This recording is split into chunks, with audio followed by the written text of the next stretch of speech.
Watching CNBC-TV18.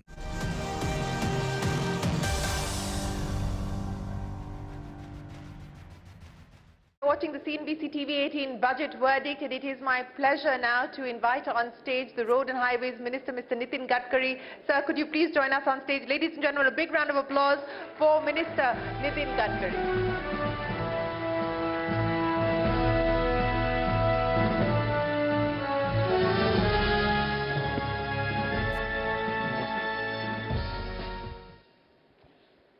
Mr. Gadkari, thank you very much for joining us here on the CNBC-TV18 budget verdict. I know you've come very well prepared with all your targets that are in your hands, sir, so let me get straight to it.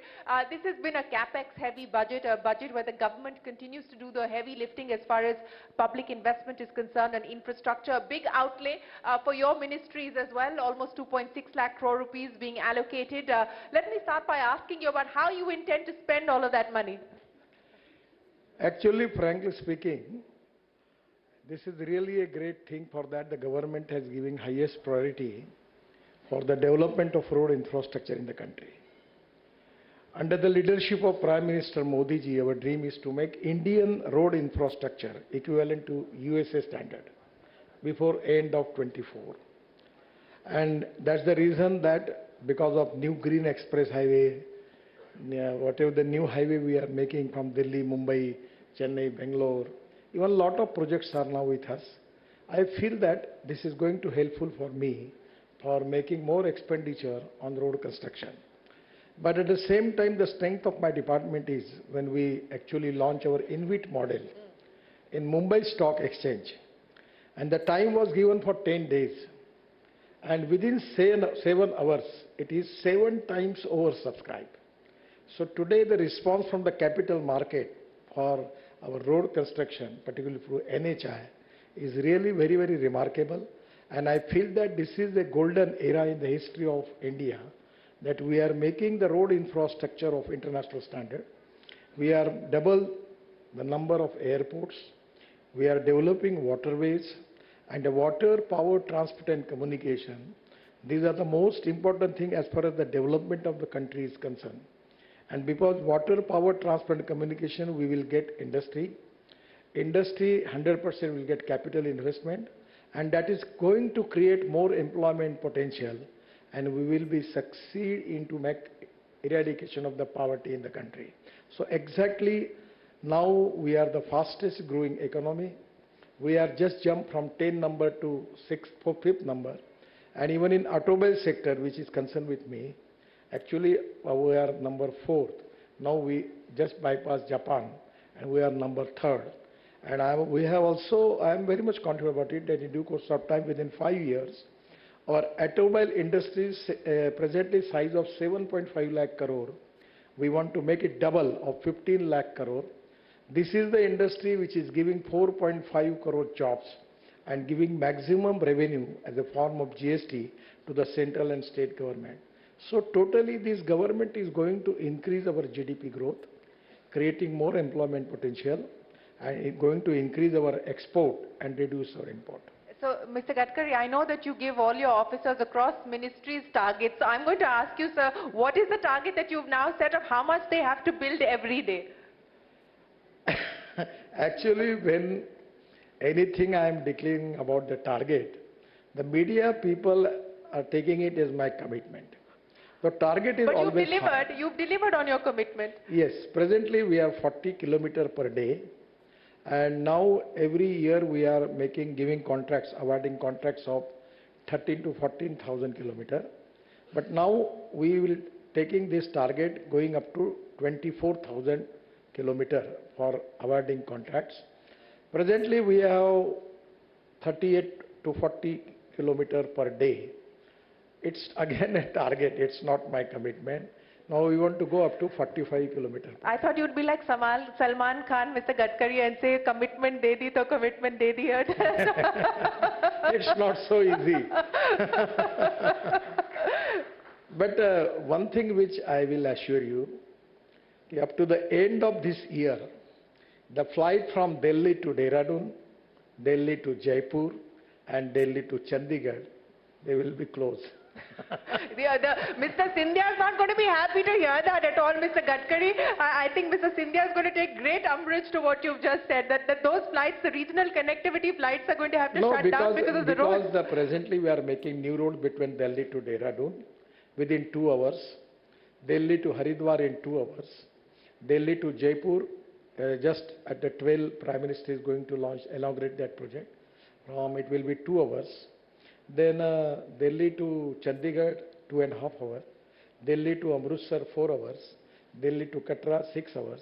Delhi to Srinagar, 8 hours. Bangalore to Chennai, 2 hours. And Bangalore to Mysore, 1 hour. So the way in which we are making the road, so people will not use air because you have to go to airport 1 hour before. Then from house to airport is 1 hour. Then again there is a delay. Then it goes to 45 minutes to go from there. Again going to home 1 hour. So it takes 4 hours. We will offer you the service within 2 hours. Why is the government then building 50 new airports? So you don't bother. There will be, aviation is an industry in India where the growth is 22% per year. So there are a lot of opportunity for aviation company that they can start Chandigarh to Hyderabad, Chandigarh to Pune. So they can get good business. That is what. No, but on a serious note, and I want to address the issue of the auto sector since that is something that you spoke of. And one of the big focus areas of the government has been the green growth aspect. Within that, the electric mobility cause is something that you and your ministry have been championing. So what should we expect now? Do you believe that the time has come for the government has done its part, the subsidies have played their part, it is now time for the industry to step up and do its own thing? Or do you believe that the era of subsidies needs to continue, so which means that FAME should get an extension, the FAME scheme of subsidies should get an extension? Actually, this green subject is very much touching to my heart. From 2004, I am working like a mission on alternative fuel. Ethanol, methanol, biodiesel, bio-LNG, bio-CNG, electric and hydrogen. So today, it is really, I am very much happy about the finance minister's speech about green building, green fuel, green energy. And this is really going to change the scenario of the country.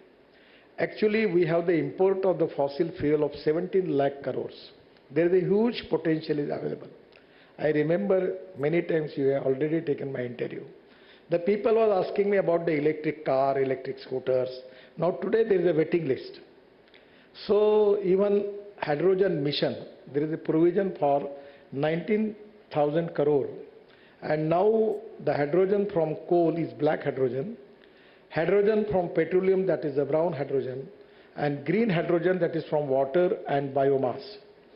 So my actually mission is to make our farmers, presently they are annadata. My dream is to make them urjadata. And we want to involve agriculture. And the most important thing is waste to wealth. In the finance minister's speech, they are going to select 300 industries.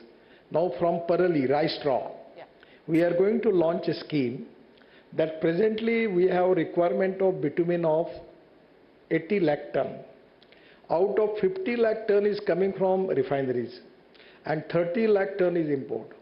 Now we have got the successful technology from Central Research Road Organization and CSR that from Parali we can get 70% bio-bitumen, which is proven to be quite better than petroleum bitumen, and 70% bitumen and 30% biochar, that organic carbon which we can use in agriculture.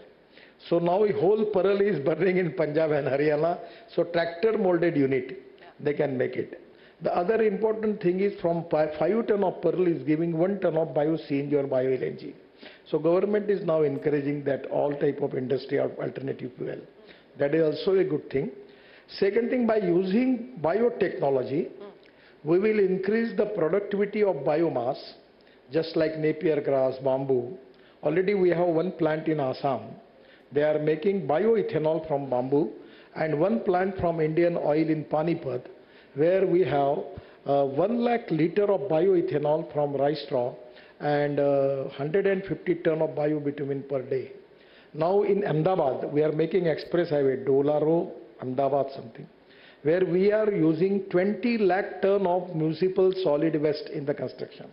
Now we are making the policy for using of municipal solid waste into road construction. Then we are using the waste tire where we get the rubber powder, and the rate of that powder is 25 to 30 rupees per kg, and bitumen rate is 50 rupees. So adding 15% rubberized into that powder into the bitumen, the quality of bitumen is going to be, it should be good quality. And now this type of recycling industry, either it is scrapping, either it is you are using plastic, or we are using solid waste everywhere in the road construction, it can be a great thing. And this recycling of the industry is going to create more employment potential, and it is going to helpful for the growth of our economy. Sir, that was a very passionate argument that you presented for why we should go green, but you passed my question. Now, that was a Pele pass. Do you genuinely pass my question, or you forgot my question as far as the famed subsidy scheme for electric mobility is concerned? I will give the answer. Presently, because of the economic viability, you just understand.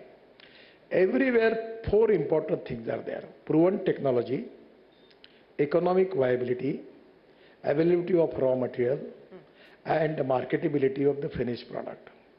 Now, the electric vehicle, we have 400 startups who are making electric scooters now in India, and all are now doing good business. And day by day, because the number is increased, the cost of lithium ion battery is now every day it is going to reduce. And that is the reason that presently, just I will tell you two things. In just 2 days before, I was in this construction equipment expo there in Noida. Now we have got all type of heavy industries machinery, construction equipment on electric. Before that, the Auto Expo was there. One of the beautiful truck on green hydrogen and also on CNG and petrol. Then Tata and Leyland, they launched their truck, IC engine on hydrogen. Today we have got lot of engines, machines available on alternative fuel, on electric. I feel that the total scenario is going to change. And because the size presently the requirement is less, but the number is increased, the cost is reduced. That's why I feel that the industry don't need subsidy for that. But already, as far as the petrol car, the GST is 48%, and for electric car it is 5%. It is also one type of subsidy. And because of the reduction in the cost, particularly the alternative fuel vehicle, now we are going to start flex engine. So I feel that now no more subsidy is required for that. No more subsidy is required. I think there's going to be a panic within the But electric... it is one thing I want to clear it. It is up to the finance minister and heavy industries ministry. They are looking after all the things. It is up to them to decide the question. But because of the present scenario, the cost of finished product which is coming, and day by day it is actually lithium batteries also cost is reduced. Now there is an alternative for aluminum ion battery, zinc ion battery. Then aluminum air technology is very good technology developed by Indian Oil Research Laboratory. So I feel that now this is the time that the cost is reduced. That's the reason I feel that for economic viability, that now they don't need subsidy. It can be economically viable.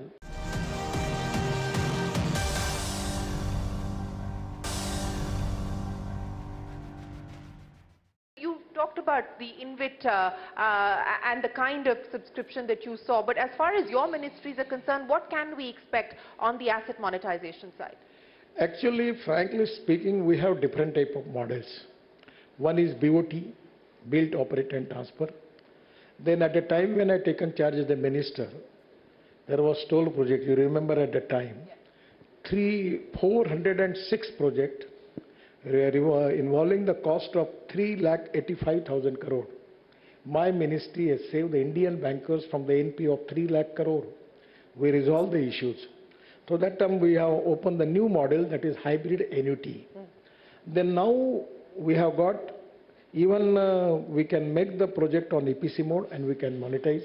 Then we have TOT models. But the InvIT model is supposed to be the best. Now it is my intention that we want investment not from the big group, not from the foreign investor, but the people like you who are journalists, the salary earned people, the pensioners. We are giving them 8.5% returns per year, and we are going to add their interest every month in their account. Now the deposit in the bank, the interest rate is maximum 5.5. We are giving 8.5, and that is the reason that our priority is to take more investment from the small people and make the roads and giving that benefit to the people. That is exactly we want to do it. My ministry, my budget is so good, and I don't have any money problem. My problem is how to make the expenditure of all this budget which is with me. And today I have called the meeting of my officers and tell them, you have to complete this budget before end of December. Before 8th of December? Yes. Why 8th of December specifically? Because then January, February, March, I can go to finance ministry or asking me give me more money. Well, so that's the headline coming in from Nitin Gadkari. 8th of December, the allocation, the capex given to his ministry should be utilized. I want to tell you again one where I need your cooperation. When I was Water Resources Minister, in Mathura, we have taken one project for 80 MLD sludge of Mathura. The project was in hybrid annuity. The project was actually awarded to Triveni Engineering Company, and now the 40% grant in aid given by the department and 60% raised by the contractor. And every year 80 MLD of sludge they are making water, purified water from it, giving it to Indian Oil Refinery, and they will give them 20 crore rupees per year. So my suggestion is this hybrid annuity and all these models are now good for solid waste management, liquid waste management, railway, power line, everywhere. And that is the reason that our Prime Ministers insist on that you have to monetize the project and raise the money. As far as road project is concerned, I don't have any problem. Our toll income is presently 40,000 crore. Now we are diverting towards automatic number plate link with the satellite system. So up to end of 24, our toll income will be 1,40,000 crore. And you just take example, if I can monetize that, how much money we will get. So presently in the road sector, we don't have any problem about the resources and capital. We don't want to go to anybody for investment. We are happy, and all our projects are economically viable, and our internal rate of return is more than 14, 15, everywhere the projects are profitable. Well, you know, it's very rare that you actually hear a minister saying that I'm happy with where things are. I don't want any more money from anybody. You know, you're being able to deliver on the targets that you have. But, you know, I want to talk about this toll collection number or target that you have laid out, 1,40,000 crores. Actually, in our fast tag, we have the success story is now 98.5% the income which we are getting from the fast tag. So we need to reduce our leakages there. And by automatic number plate linked with the satellite, which within 3 months we are going to launch that system, I am 100% confident that there will be no leakage, and our toll income is now very good. There is no problem for that. You know, you said that money is not a constraint for you. What are the big challenges? What are the big constraints that could hold back the utilization of the allocation? Actually, frankly speaking, the most important thing that without land acquisition, how we can going to construct the road? And land acquisition is related with the state government. Then the second problem is environment and forest clearance from state government and central government. Third is, the basic problem is judicial problem. When anywhere we start the work, some court has given the stay and we cannot work. But we are resolving. I always telling to my people that there are some people who convert problems into opportunities, and there are some people who convert opportunities into the problem. So there is no problem now. We can resolve the problem. We have good coordination, cooperation and communication between the state government and central government. I always meeting with the chief minister, talking to the chief secretaries, taking the meeting for that. So everywhere in the Assam, I am telling you, there was some problem. But the initiative taken by the Assam chief minister, and actually now there is no problem. In the northeast, you go there and visit, see the road development. Everywhere the work is going on. You go to Jammu and Kashmir, We are making already road, tunnels and roads of 1 lakh crore. We are making big tunnels there, you can see. There are problems, but it is really important for the department and for my officers that we need to resolve that issue, and that is exactly the important test for all of us, and we have to do it.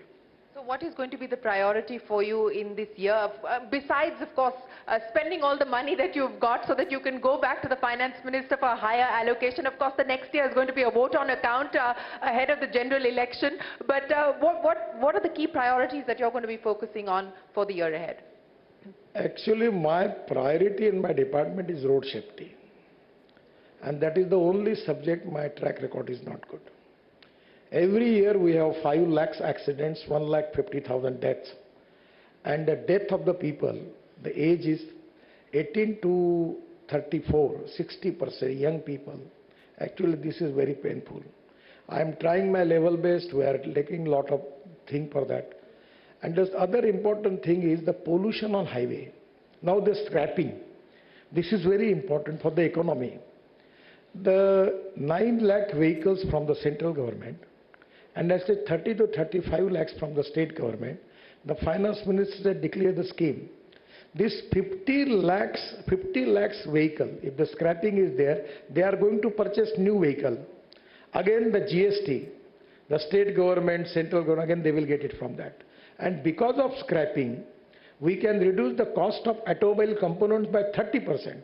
We are importing aluminium, copper, plastic, rubber, everything. Because of recycling of this material, we will reduce the cost. And today, we are number 3rd as automobile industry is concerned in the world. My target is within 3 years, up to end of 24, we will cross at least 2 lakh crore more. And after 5 years, we will be 15 lakh crore of the industry of automobile. All reputed automobile brands in the world. All are present in India, and that is to be most important thing, that by reducing the cost, our export will be increased and to create more employment potential in the country, and that is to be a great achievement for the government. Mr. Gadkari, it's been an absolute pleasure. Thank you very, very much for joining us here at the budget verdict, for laying out the roadmap as far as the roadways are concerned, and for sounding that caution for your colleague in the cabinet and in the government. Mr. Scindia is going to be worried after what you shared with us here this evening. But thank you very, very much. Ladies and gentlemen, a big round of applause for Union Minister Nitin Gadkari. Thank you very much, sir, for joining us here this evening.